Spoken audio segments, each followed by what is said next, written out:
Assalamualaikum warahmatullahi wabarakatuh.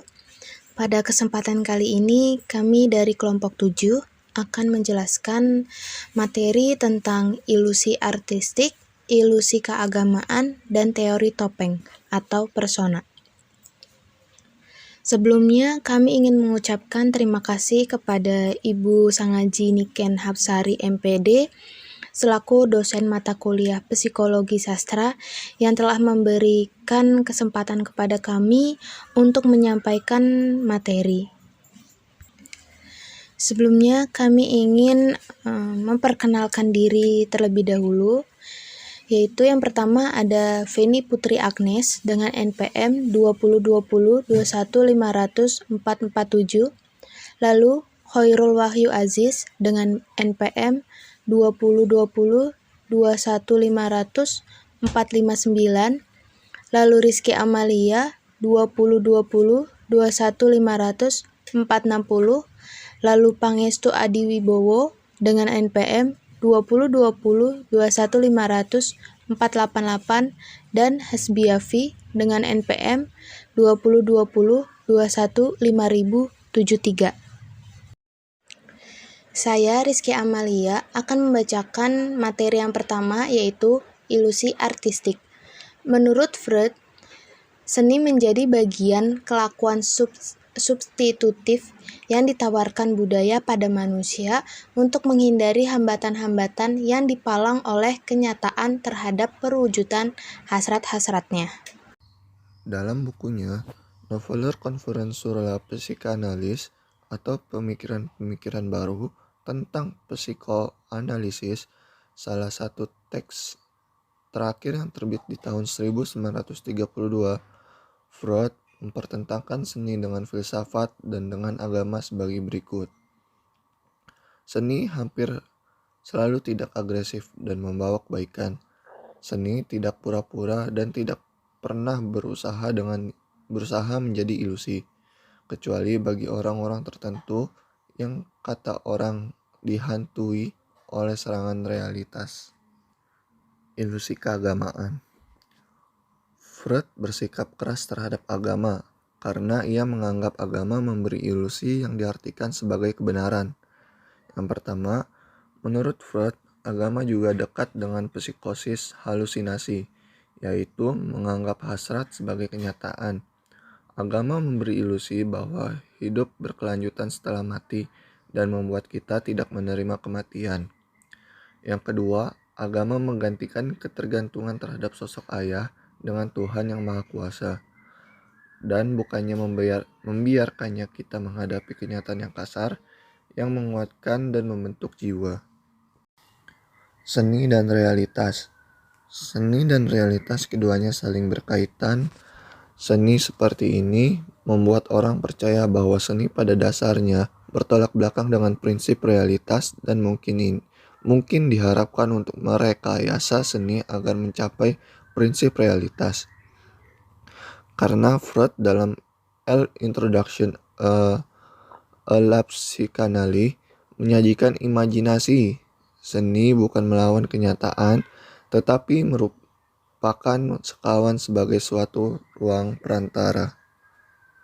Selanjutnya adalah menurut Kaufman mengenai kronologis dalam sejarah individu atau sejarah spesies, yaitu yang ke-1 karena realitas tetap ada, yang kedua karena kematian menghentikan kehidupan, yang ketiga karena kehidupan tidak dapat dijalani secara tuntas tanpa kematian, yang keempat karena kehidupan melindungi diri dengan jalan makin lama makin menjauhkan timbunan yang berbahaya, yang kelima karena kehidupan menghemat dirinya. Teori topeng atau persona.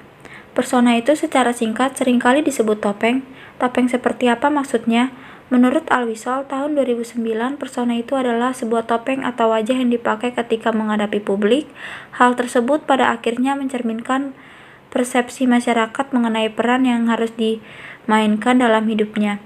Singkatnya, persona itu adalah kepribadian publik, aspek-aspek pribadi yang ditunjukkan pada dunia atau pendapat publik mengenai individu sebagai lawan dari kepribadian privatnya.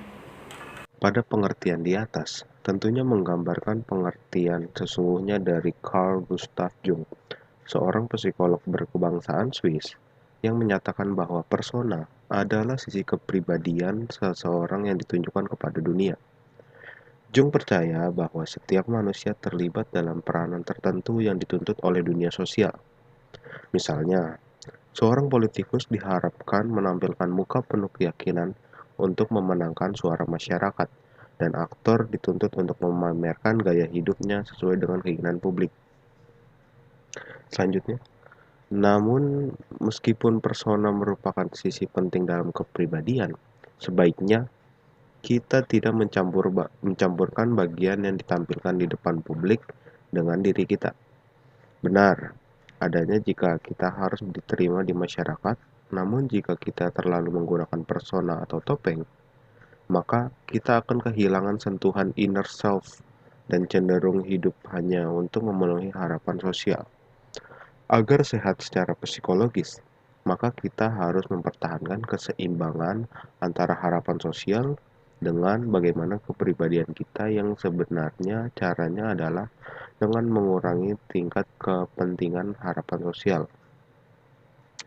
Persona dibutuhkan untuk survival atau bertahan hidup, membantu diri mengontrol perasaan, pikiran dan tingkah laku yang tujuannya untuk menciptakan kesan tertentu kepada orang lain, namun seringkali menyembunyikan hakikat pribadi yang sebenarnya. Namun jika kita terlalu sering menggunakan persona, maka akan membuat diri kita asing dengan diri sendiri dan perasaan sendiri yang akhirnya bisa menjadi manusia palsu, sekadar pantulan masyarakat yang tentunya bukan manusia yang otonom. Awiso, tahun 2009. Selanjutnya ada 3 alasan kenapa persona sangat penting, yaitu branding diri. Agar dapat diterima oleh masyarakat sekitar, kita harus mencoba untuk beradaptasi di lingkungan dan bisa memberikan kesan pertama yang baik. Defense mechanism. Kita selalu berpikir bahwa masyarakat tidak akan menerima diri kita sebenarnya begitu saja.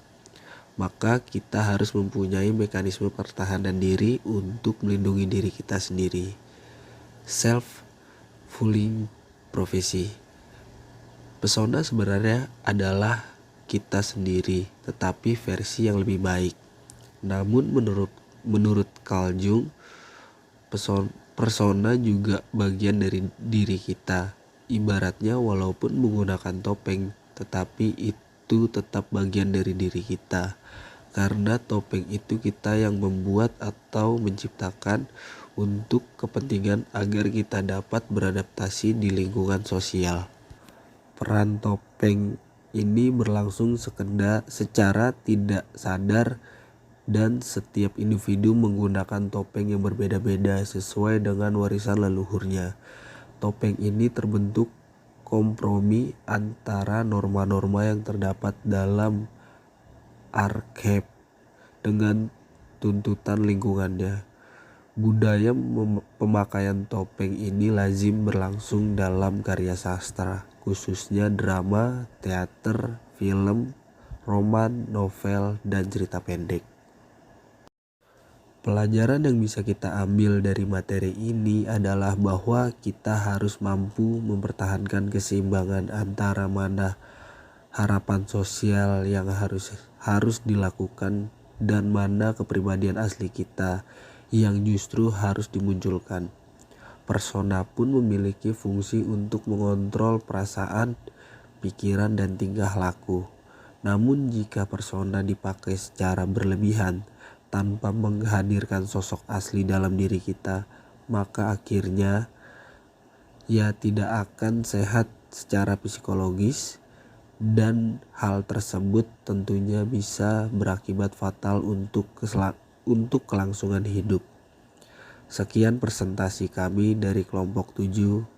Wassalamualaikum warahmatullahi wabarakatuh.